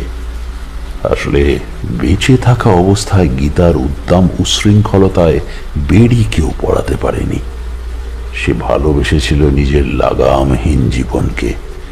সে অধিকার মনে করেছিল পুরুষের পৌরুষকে। ফলশ্রুতি ভালো হবে না, এটাই ভবিতব্য। তবে মনোহরকে আমি বিশেষ অপরাধী মনে করিনি। তাই জন্য মনোহরকে বাঁচানোর জন্য যাবতীয় প্রচেষ্টা আমি করেছিলাম। খাওয়া শেষ হতে প্রায় 9টা হয়ে গেল। সেদিন রাত্রে হালকা ঠান্ডার আমেজ গায়ে নিয়ে মনোহরের ভিটেতে কাটালাম। পশ্চিমের ঘরে এমনিতেই একটু ঠান্ডা ভাব অনুভূত হচ্ছিল। মনোহর আর রমলা দুশ্চিন্তা নিয়ে পাশের ঘরে শুতে গেল। আমি বুঝলাম আজ রাত্রে হয়তো কিছু অস্বাভাবিক ঘটতে পারে, তবে তাতে বিশেষ ক্ষতি হবে না। বিছানায় শুতে গেলাম, কিন্তু মনটা বড্ড বিচলিত ছিল। রাত্রে জানলার দিকে তাকিয়ে থাকতে থাকতে ঘুমটা গাঢ় হয়ে দু চোখের পাতা বুজে এলো। স্বপ্নে দেখলাম মায়ের শ্মশান কালী রূপ। শ্মশান কালীর পুজো তো শ্মশানে করা হয় ঠাকুরমশাই, তাহলে এক্ষেত্রে আপনি কেন? তুমি ঠিকই বলেছ হে ছোকরা। মা কালীর শ্মশান কালী রূপটির পূজা সাধারণত শ্মশান ঘাটে হয়ে থাকে। এই দেবীকে শ্মশানের অধিষ্ঠাত্রী দেবী মনে করা হয়। তবে তা জানি না হঠাৎ মায়ের ওই রূপ কেন আমার স্বপ্নে দেখা দিল। গায়ে কাজলের মতো কালো রং, চোখ দুটি রক্ত পিঙ্গল বর্ণের, দেহটি শুকনো ও ভয়ঙ্কর, চুলগুলি আলুলায়িত, বাঁ হাতে মাংস মদ ভরা পান পাত্র, ডান হাতে সদ্য কাটা মানুষের মাথা। দেবী হাস্য মুখে তা খাচ্ছেন। তার গায়ে নানা রকম অলংকার থাকলেও তিনি উলঙ্গ এবং মদ্যপান করে উন্মত্ত হয়ে উঠেছেন। আমার কাছে আজ দেবী কেন দেখা দিলেন এই প্রশ্ন ঘুম ভাঙবার পর আমার মনে হয়েছিল, কিন্তু মায়ের মন্ত্র জপ করে বুঝতে পারি মা কিছু বোঝাতে চাইছেন। সারাক্ষণ মনে হচ্ছিল কে যেন আমার মধ্যে বারবার বলে উঠছিল, উঠ তারানাথ, উঠ, সময় আসন্ন, উঠ তারানাথ, উঠ। এটা যে দৈববাণী ছিল তা অল্প বয়স হলেও বুঝতে পেরেছিলাম। সকালের সূর্য উঠবার সাথে সাথেই স্নান সেরে সূর্য মন্ত্র জপ করে নিলাম। সেদিন ছিল অমাবস্যা। দুপুরের মধ্যে মানসিক প্রস্তুতি নিতে হবে। তাই মনোহর ও রমলার থেকে জেনে নিলাম যে কাছাকাছি শ্মশান কালীর পুজো কোন শ্মশানে হয়। জানতে পারলাম শ্রীধর কাকার বাড়ি আর মনোহরের বাড়ির মাঝে যে মাটির রাস্তা চলে গেছে তার ঠিক বাম দিকে একটা ছোট্ট শ্মশান আছে। ওখানেই পূজিত হন মা। মনোহরের বাড়ির বাইরে যাওয়ার নিষেধ আমি করেছিলাম। বাড়ির চারদিকে আমি গায়ত্রী মন্ত্র জপ করে লাল সুতো আর রক্তচন্দন সহযোগে একটা গৃহবন্ধন করে দিয়েছিলাম। ও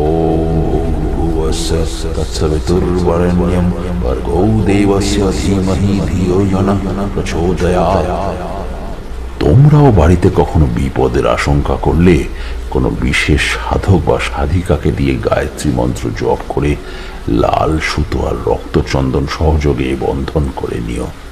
দেখবে কখনো কোনো অশরীরী তোমাদের ছুঁতেও পারবে না। সুতরাং সে বন্ধন ছিন্ন করা অত সহজ ছিল না। সুতরাং মনোহর আমাকে সঙ্গে নিয়ে এই দিনটা অতিবাহিত করেছিল। কিন্তু রমলাকে বৈকালে একজন বৃদ্ধা মহিলা একটিবার ডেকে নিয়ে গেলে সে আমার দেওয়ার রক্ষাবন্ধনের বাইরে পা রাখে। সুতরাং রমলার মধ্যে অদ্ভুত এক পরিবর্তন লক্ষ্য করছিলাম, যেন সে চাইছে না আমি এই ভিটেতে থাকি। আমাকে নানাভাবে বাড়ি থেকে তাড়াতে পারলে সে বাঁচে। আন্দাজ করছিলাম কিছু ভয়ঙ্কর ঘটবে এক্ষুনি, কিন্তু কি করে তা সম্ভব? ঘর থেকে বেরিয়ে বাড়ির সামনে ঠাকুর স্থানে দেখলাম একটা মরা কাক পড়ে, আর একটা ক্ষুধার্ত কুকুর তাকে ছিঁড়ে ছিঁড়ে খাচ্ছে। ক্ষুধার্ত কুকুরের চাহনি রক্তহীন করে দিল।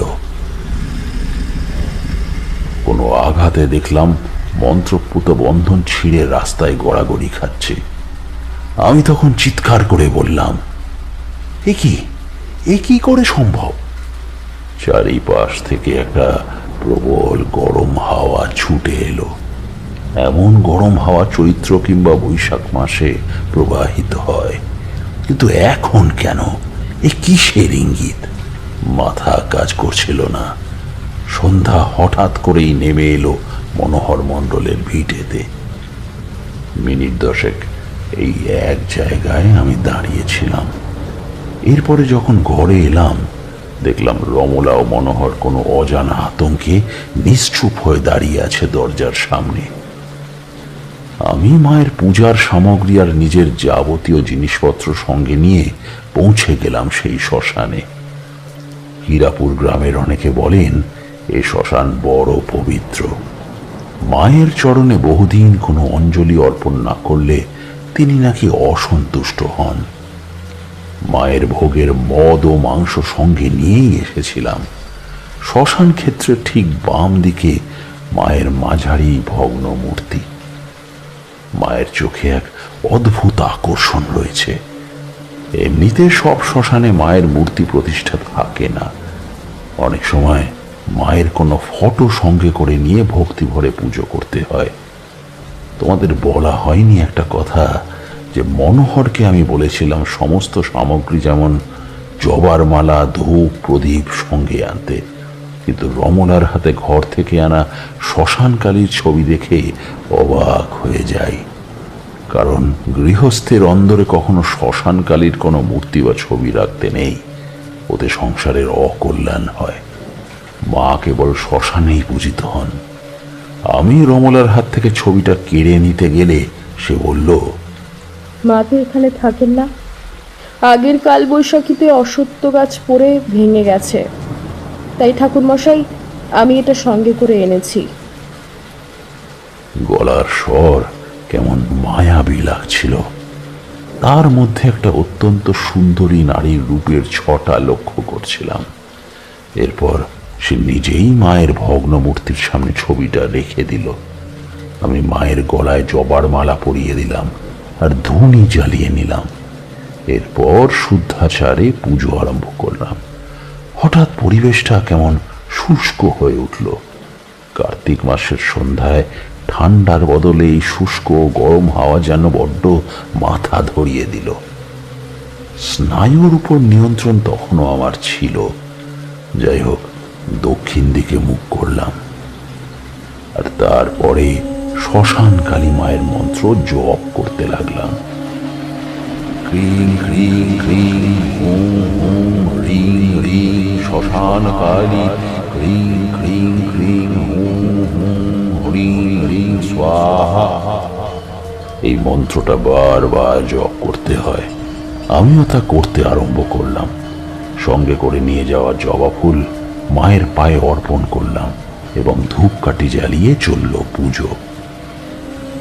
আমি জানতাম তাতে শ্মশানকালী অনেক তাড়াতাড়ি আমার উপর খুশি হয়ে যাবেন আর কৃপা করবেন। হঠাৎ তারানাথ কিশোরী আর আমার দিকে তাকিয়ে বললেন, যদি কখনো এই কাজটি তোমরা করো তবে অমাবস্যার রাত্রে করলে ভালো হবে, আর যদি তার আগে করতে চাও তাহলে শনিবারে রাত 12টার সময় করতে পারো।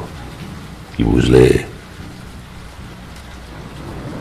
আর মন্ত্রটা শেষ হবার পরে কিন্তু সোজা বাড়ি চলে আসবে, পিছনের দিকে একদমই তাকাবে না। যদি তোমরা ভুল করে পিছনের দিকে তাকিয়ে ফেলো তাহলে তোমাদের বিপদ ঘটতে পারে, সে কথা মনে রেখো। তাহলে আপনি কি ঠাকুরমশাই তৎক্ষণাৎ চলে এলেন শ্মশান থেকে? ঠিক তেমনটা নয়, আমি এলাম কিছুক্ষণ পরে। তোমাদের সে কথা বলছি, শোনো। তোমাদের আগেই বলেছি ভয় বস্তুটা আমার শরীরে কখনো ছিল না। অল্প বয়স হলেও ভয়ঙ্কর পিশাচ বা দানবের সামনেও নিজের ভিতরের ভয়কে প্রশ্রয় না দিয়ে শুধু স্থির হয়ে সাহসকে সঙ্গী করে নিজের শক্তির সঠিক প্রয়োগ করেছি। এক্ষেত্রেও ঠিক তেমনটাই করেছিলাম। মায়ের সামনে পুজোর সমস্ত আচার আমি নিজেই করছিলাম। হঠাৎ দেখলাম আমার বাম দিকে দাঁড়িয়ে থাকা রমলা কেমন অদ্ভুত ভঙ্গিতে আমাকে তার দিকে ডাকছে। মনোহর এক মনে চোখ বুজে মায়ের প্রতি ভক্তি অর্পণ করছে, আর রমলার দেহটায় অন্য একজন নারীর অবস্থান আস্তে আস্তে প্রকট হচ্ছে। সে এক বিভৎস দৃশ্য। ভয়ঙ্কর এক প্রলয় নেমে এলো শ্মশান চত্বরে। ঝড়ের দাপট আর গরমের প্রভাব ক্রমশ বেড়ে যেতে লাগলো। শরীরে এক ভীষণ জ্বালা অনুভব করলাম। মনে হলো শরীরটা কেউ যেন আগুনে পুড়িয়ে দিতে চাইছে। নাকে আসতে লাগলো পোড়া গন্ধ, যেমন কোনো মাংস আগুনে পুড়লে হয় আর কি। কিন্তু এত পোড়া মাংস এলো কোথা থেকে? আমার মন্ত্রোচ্চারণ ক্রমশ ক্ষীণ হয়ে যেতে লাগলো। শরীরটা বড় অবসন্ন লাগতে লাগলো। কিন্তু তখনও আমি সংজ্ঞা হারাইনি।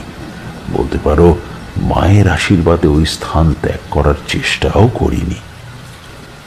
মনে হচ্ছিল মনোহরের সাথে সাথে আমারও জীবনের অন্তিম ঘণ্টা উপস্থিত। কিন্তু এরকম ভাবে কোনো কিছু না জেনে মৃত্যুর কারণ আমার সামনে পরিষ্কার না হলে সে মৃত্যু যে আমার কাছে বড় কষ্টের হবে। তাই সাধকের দেওয়া প্রতিটা কথা অক্ষরে অক্ষরে পালন করতে লাগলাম। বিপদ আসলে বা অসময়ে মৃত্যুর ঘণ্টা উপস্থিত হলে পূর্ণ মহামৃত্যুঞ্জয় মন্ত্র পাঠ করার পরামর্শ দিয়েছিলেন এক সাধক। আর আমি দুর্বল শরীরে সেই শক্তিকে সঞ্চয় করে মহামৃত্যুঞ্জয় মন্ত্র উচ্চারণ করতে শুরু করলাম। ওম ওম জুম শঃ ওম ভূর্ভুবস্বঃ ওম ত্রয়ম্বকম যজামহে সুগন্ধিম পুষ্টিবর্ধনম উর্বারুকমিব বন্ধনা মৃত্যুর্মোক্ষেয় মামৃতাৎ ওম স্বভূর্ভুবঃ স্বং জুম ওম। আমি জানতাম যে মহামৃত্যুঞ্জয় মন্ত্র দেবাদিদেব মহাদেবকে স্মরণ করে করতে হয়, আর পারলে তার একটা ছবি বা বিগ্রহের সামনে করা যেতে পারে। যেহেতু মা শ্মশানকালীর পায়ের নিচে মহাদেব শিব শুয়ে আছেন, তাই সেই ভোলে বাবাকে ভক্তি ভরে মন্ত্রোচ্চারণ করে তুষ্ট করতেই হবে, না হলে সমস্ত চেষ্টা ব্যর্থ হবে। মহামৃত্যুঞ্জয় মন্ত্রের একটা পৌরাণিক কাহিনী ছিল। ওখানে বলা আছে ঋষি মৃকণ্ডুর পুত্র মার্কণ্ডেয় মাত্র 16 বছরের জীবনকাল নিয়ে জন্মগ্রহণ করেছিলেন। পরে নিজের মায়ের কাছ থেকে মার্কণ্ডেয় এই বিষয়ে জানতে পারেন। মার্কণ্ডেয় তখন শিবের আরাধনার জন্য মহামৃত্যুঞ্জয় মন্ত্র রচনা করেন এবং শিব মন্দিরে বসে তার অখণ্ড জপ শুরু করে দেন। তার 16 বছরের আয়ু পূর্ণ হওয়ায় যমরাজ যখন তাকে নিতে আসেন, মার্কণ্ডেয় যমরাজকে দেখে জোরে জোরে মহামৃত্যুঞ্জয় মন্ত্র জপ করতে করতে শিবলিঙ্গকে জড়িয়ে ধরেন। যম মার্কণ্ডেয়কে শিবলিঙ্গ থেকে আলাদা করার চেষ্টা করেন। এতে শিব ক্ষুব্ধ হয়ে যান এবং যমকে মৃত্যুদণ্ড দান করেন। ভীত যম যখন শিবকে বলেন যে আমি আপনারই সেবক, প্রাণীর প্রাণ হরণের নিষ্ঠুর কাজ আপনিই আমাকে দিয়েছেন, খুব শান্ত হলে শিব বলেন, আমি নিজের ভক্তের ভক্তিতে প্রসন্ন, আমি একে দীর্ঘায়ুর বরদান দিলাম, তুমি একে নিয়ে যেতে পারো না। মার্কণ্ডেয় জীবিত থাকবে এই শর্তে শিব যমকে অভিশাপ মুক্ত করেন। এরপর যমরাজ বলেন, প্রভু আপনার আজ্ঞা সর্বোপরি, আমি আপনার ভক্ত মার্কণ্ডেয় রচিত মহামৃত্যুঞ্জয় মন্ত্র যে পাঠ করবে তাকে কষ্ট দেব না। মহাকালের আশীর্বাদে মার্কণ্ডেয় দীর্ঘায়ু লাভ করেন। এখান থেকেই এই মন্ত্রের উৎপত্তি হয়। যাই হোক, মার্কণ্ডেয়র মতো আমিও এই মন্ত্রের আশীর্বাদ পেতে শিবের প্রতি ভক্তি অর্পণ করলাম। চোখ বন্ধ করে যতটা জোরে উচ্চারিত করা যায় সেই পণ করলাম। তোমরা শুনলে অবাক হবে যে সেই মুহূর্তে আমার সামনে, অর্থাৎ সেই শ্মশানের চারিপাশে আগুনের বিভিন্ন গোলা, অনেকটা উল্কাপিণ্ড জাতীয় কিছু জেগে উঠতে লাগলো, যেন তারা কোনো নারীর চোখের ভিতরে জ্বলতে থাকা আগুন। সে চোখ বড্ড হিংস্র কিন্তু স্থির, এক দৃষ্টে আমার দিকে তাকিয়ে আছে। আস্তে আস্তে সেই অগ্নিকুণ্ড ক্রমশ সামনে আসতে লাগলো। ঝড়ের তাণ্ডব সেই আগুনকে আরো জ্বলতে সাহায্য করছিল। এরপর ঘটল আরো এক বিচিত্র ঘটনা। সামনে ধুলো মাখা জায়গার উপর আগুনের শিখার পাশ দিয়ে দৃশ্যমান হতে লাগলো একটা প্রকাণ্ড বাড়ি। যে বাড়িটা মনোহরের কথা অনুযায়ী এই হীরাপুর গ্রামেরই সেই জমিদারদের বাগান বাড়ি। যে বাড়ি এখন প্রায় ভগ্ন, প্রায় পোড়ো, কিন্তু এ যেন আজ থেকে প্রায় 20 বছর আগের সেই জমিদারদের সুসজ্জিত বাড়ি। সামনে লোহার দরজা।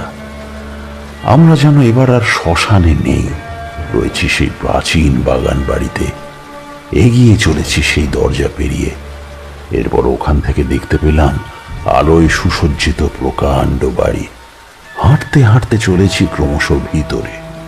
এরপর এলো আর এক প্রকাণ্ড কাঠের দরজা, যে অন্দরমহলে ঢোকবার দরজা।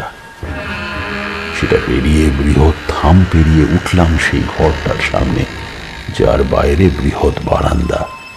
যেন বাড়িটা এবার নিঝুম। আস্তে আস্তে সমস্ত আলো নিভে যেতে লাগলো। ঘর থেকে ফুঁপিয়ে কান্নার ধ্বনি কানে আসতে লাগলো। মনোহরকে লক্ষ্য করলাম ভয় সে গুটিয়ে গেছে। রমলার মধ্যে এবার সম্পূর্ণ অন্য এক নারীর অধিবাস লক্ষিত হলো। সে যেন নিমেষে আমার বাম দিক থেকে হঠাৎ মিলিয়ে গেল। গীতা ও জমিদার ভূদেব রায়ের শোবার ঘরের সামনের দরজা খুলে গেল। একজন নারীর ভালোবাসার টানে একজন পুরুষ ধরা দিচ্ছে। নারী আর পুরুষটির মিলনের আগেই একজন ঘরে ঢুকলেন। সে যেন কাউকে খুঁজছে। আগুনের শিখায় দেখতে পেলাম সেই লোকটি একজন নারীকে জোর করে বিছানা থেকে নামিয়ে অত্যাচার করছেন। নারীটি আর্তনাদ করছে বাঁচবার জন্য। অত্যাচার এতটাই যে সেই ভয়ে লোকটি ঘর ত্যাগ করে বেরিয়ে গেল। সমস্ত আগুনের শিখায় এক হয়ে ঘরটাকে আলোকিত করে তুলল। সেই আলোকে দেখা গেল সুন্দরী এক রমণীর বাঁচবার আকুতি। আমি কিছু করতে পারছি না, সবটাই যেন আমাকে দেখানো হচ্ছে। এবার অত্যাচারী সেই লোকটিকে দেখতে পেলাম। লম্বা এক জমিদার। বুঝতে অসুবিধা হলো না ইনি জমিদার ভূদেব রায়। তিনি নারীটিকে টানতে টানতে নিয়ে এলেন সিঁড়ির নিচে।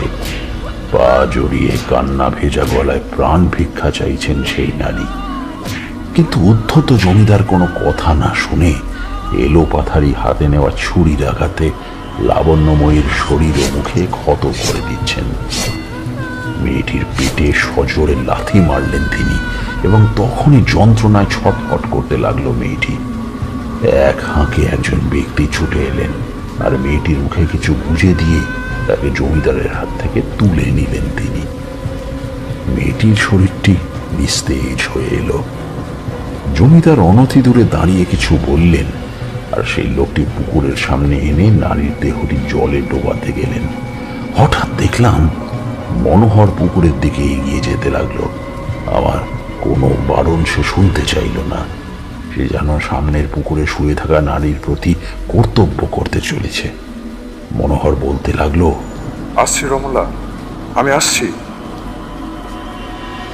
সত্যি তো, সামনে শুয়ে যে আছে সে অন্য কেউ নয়, এ তো রমলা।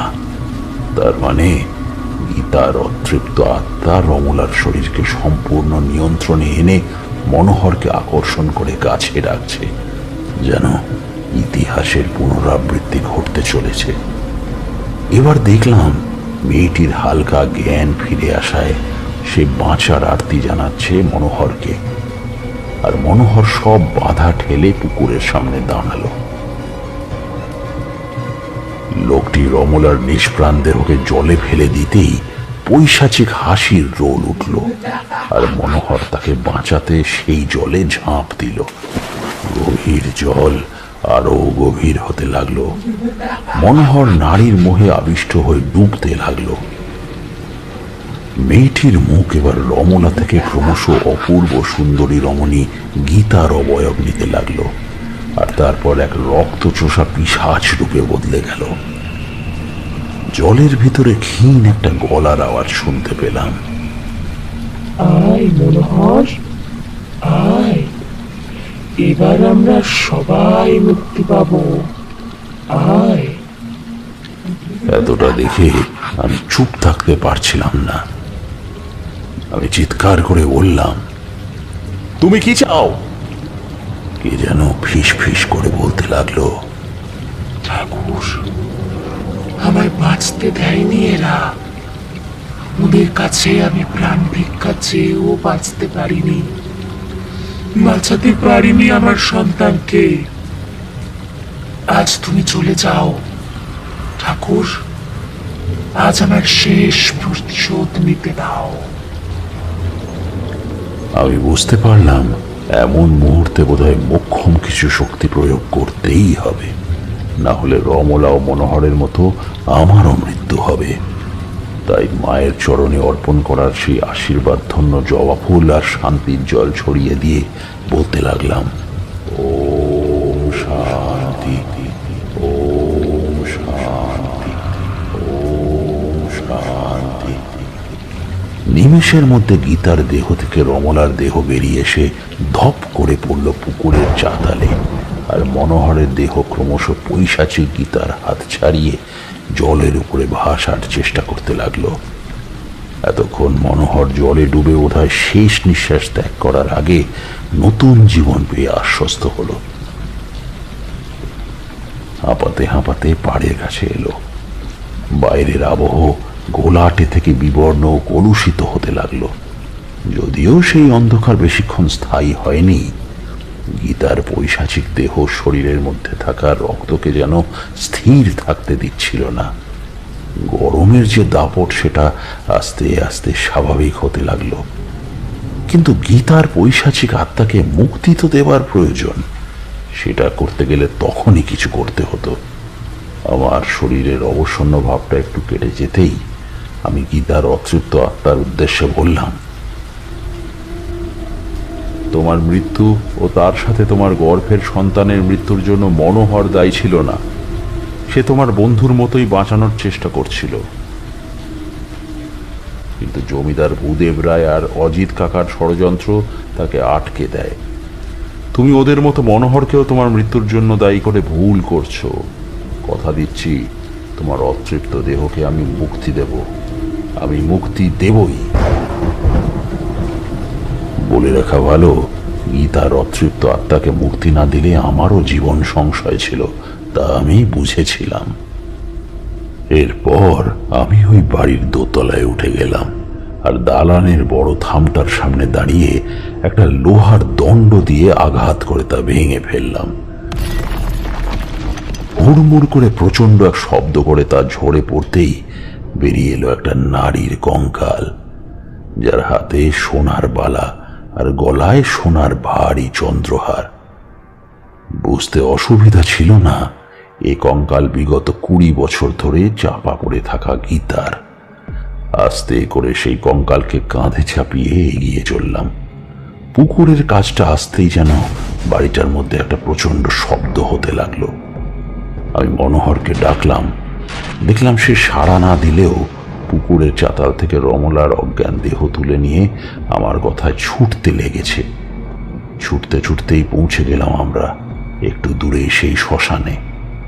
আমরা আর পিছনে তাকালাম না, মনে মনে বীজ মন্ত্র আওড়াতে লাগলাম আর ক্রমশ সামনে এগোতে লাগলাম। পিছনে কি হচ্ছে তা দেখবার সাহস দেখায়নি। শুধু যখন শ্মশানে পৌঁছলাম তখন শুনতে পেলাম কিছু ভেঙে পড়ার শব্দ, প্রকাণ্ড কিছু ভেঙে মাটিতে মিশে যাবার তীব্র শব্দ। শ্মশানে গিয়ে মায়ের চরণে গীতার সেই কঙ্কালকে রেখে সমর্পণ করলাম। আস্তে আস্তে গীতার দেহ আগুনে পুড়তে লাগলো, আর চোখের সামনে জ্বলন্ত আগুনের শিখায় একটা করুণ আকৃতি দেখতে পেলাম। সেই আগুনের মধ্যে কোনো পৈশাচিক চাহনি নেই, বরং ছিল এক লাবণ্যময়ী নারীর তৃপ্তির হাসি। চোখের পাশ দিয়ে জল গড়িয়ে পড়ছে। আকাশের প্রবল শব্দে বাজ পড়ল, আর সেই বাজের সাথে সাথে একটু দূরে অবস্থিত জমিদার ভূদেব রায়ের বাগান বাড়িটি সম্পূর্ণ ভেঙে পড়ে গেল। সেই শব্দ শ্মশান চত্বর ছাড়িয়ে বোধহয় গোটা হীরাপুর গ্রামকে নাড়িয়ে দিয়েছিল। আস্তে আস্তে আগুনের শিখা সম্পূর্ণ নিভে গেল, আর ধোঁয়ার কুণ্ডলি পাকিয়ে মহাকাশে বিলীন হয়ে গেল এক অতীব সুন্দরী রমণীর দেহ। সেই আগুনের শিখা নিভে যেতেই আকাশ থেকে একটা সুন্দর আলো মন্দিরে দেখা গেল। তারপর সবটা কুচকুচে অন্ধকার। অমাবস্যার আধারে কেবল ধুনির আলোটুকু জ্বলছিল। সেই আলোতে দেখলাম আমার পাশে বসা মনোহর ও মেঝেতে শুয়ে থাকা রমলাকে। মনোহর কথা বলতে পারছে না, কিন্তু দুহাত দিয়ে রমলাকে জাগানোর চেষ্টা করতে লাগলো। আমি আমার আসন ছেড়ে উঠে মনোহরকে সরিয়ে রমলার শরীরে মন্ত্রপুত জল ছিটিয়ে দিলাম। কিছুক্ষণ ডাকবার পর চোখ খুলল রমলা, আর চোখ খুলেই সে ধীর স্বরে আমাকে বলল, আমি কোথায় ঠাকুর মশাই? তুমি মায়ের চরণে আছো, আর তুমি ঠিক আছো। কিন্তু কিন্তু উনি কোথায় ঠাকুর মশাই? মনোহর পাশ থেকে এগিয়ে এসে আকার ইঙ্গিতে বুঝিয়ে দিল তার অবস্থান। আমি তক্ষুনি বুঝতে পারলাম অশরীরের টানে জলে ডুবতে গিয়ে কোনোভাবে প্রবল শখ পেয়েছে মনোহর। যাই হোক, আস্তে আস্তে সেই অমাবস্যার গভীর অন্ধকার ভেদ করে মনোহরের বাড়ি পৌঁছলাম। রমলা কিছুটা স্বস্তি বোধ করলেও মনোহরকে কেমন যেন অসুস্থ মনে হচ্ছিল। তাকে গীতার প্রতিশোধের আগুন থেকে মুক্ত করলাম ঠিকই, কিন্তু শেষ রক্ষা করতে বোধহয় পারলাম না। মনোহর আমার কথা বুঝতে পারলেও তার বাক স্বাধীনতা চলে গেল। গলার মধ্যে কয়েকটি আঙুলের গভীর দাগ তখনও স্পষ্ট দেখা যাচ্ছিল। সেই রাত্রে ঘুম হলো না। বারবার মনোহর মণ্ডলের ওই অসহায় অবস্থাটা চিন্তা করে মাথাটা ঘুরতে লাগলো। পরদিন রমলাকে মনোহরের দায়িত্ব সঁপে আমি হীরাপুর থেকে প্রস্থান করলাম। তার মানে ঠাকুরমশাই, রমলার রূপে গীতার অতৃপ্ত আত্মা যখন জলের মধ্যে মনোহরকে টেনে ডুবিয়ে মারতে চেয়েছিল, তখনই মনোহরের গলায় 2 হাত দিয়ে ক্ষত করে পিশাচিনী, তাই তো? হ্যাঁ, সেরকমই ঘটেছিল। তার ফলে গলায় ভীষণ আঘাত পায়। প্রাণে বাঁচলেও মৃত্যুর আগে অবধি বাক শক্তি আর ফিরে আসেনি মনোহর মণ্ডলের। শুনেছিলাম আস্তে আস্তে তার মাথার ব্যামো নাকি চলে আসে। রমলার সিঁথির সিঁদুর উজ্জ্বল থাকলেও শান্তি আর ফিরে আসেনি ওদের জীবনে। কি জানো তো, কারো অভিশপ্ত জীবনের সাথে কোনোভাবে কেউ যুক্ত হয়ে পড়লে জীবনটা কখনো আর স্বাভাবিক হয় না। কোনো না কোনো ক্ষত বয়ে নিয়েই তাকে চলতে হয়। মনোহর আর রমলার কোনো সন্তান ছিল না, ফলে মনোহরের মৃত্যুর পর রমলা আর মনোহর মণ্ডলের ইতিহাসও মাটি চাপা পড়ে যায়। আচ্ছা ঠাকুরমশাই, রমলায় কি আপনার দেওয়া বন্ধন ছিঁড়ে ফেলে সেদিন বৈকালে? হ্যাঁ, তবে সেটা রমলার শরীরে থাকা গীতার অতৃপ্ত আত্মা। অমাবস্যার সেদিনের সেই বৈকালে রমলাকে একজন বৃদ্ধা ডাকতে আসে। সেই মহিলা রমলার চেনা এক মানুষের রূপে এসেছিল। সে কে ছিল ঠাকুরমশাই? তারানাথের চোখ উজ্জ্বল হয়ে উঠল। সে ছিল গীতার বিন্দু ঠাকুমা। গীতার ঠাকুমা? হ্যাঁ, বিন্দু ঠাকুমার রূপ ধরেই গীতা এসেছিল রমলার কাছে। আসলে গীতা আর রমলা ছিল খুড়তুতো বোন, তাই তাদের দুজনের সাথেই ঠাকুমার ভীষণ ভালো যোগসূত্র ছিল। দুজনকেই তাদের ঠাকুমা খুব ভালোবাসতেন। সেই বিন্দু ঠাকুমা রমলার সাথে মাঝে মধ্যেই দেখা করতে আসতো।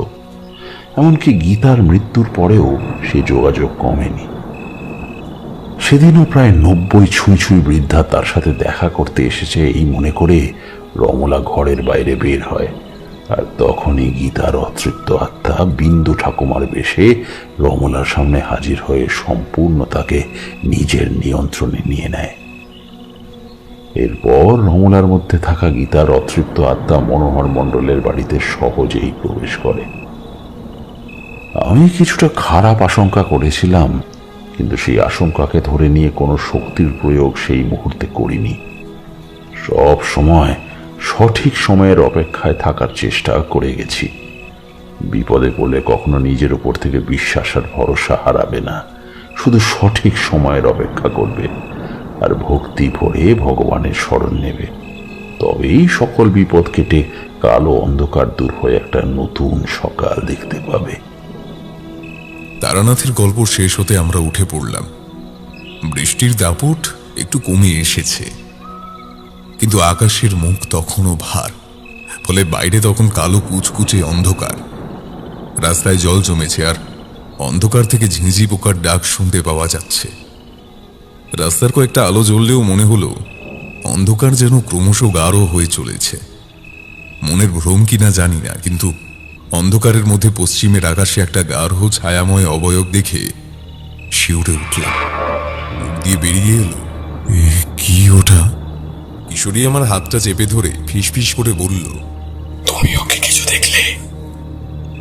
আমি কিশোরীর কথায় কিছু বলবার আগে একটা হিমেল বাতাস বয়ে গেল, আর মনে হলো তারানাথের গল্পের মতো কোনো অশরীরই আমাদের থেকে দূরে কোথাও মিলিয়ে গেল।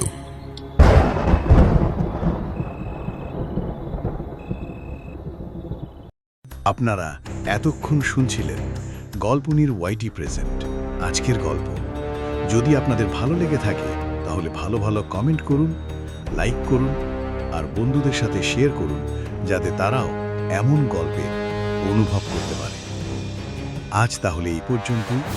ভালো থাকবেন, আবার দেখা হবে নতুন গল্প নিয়ে।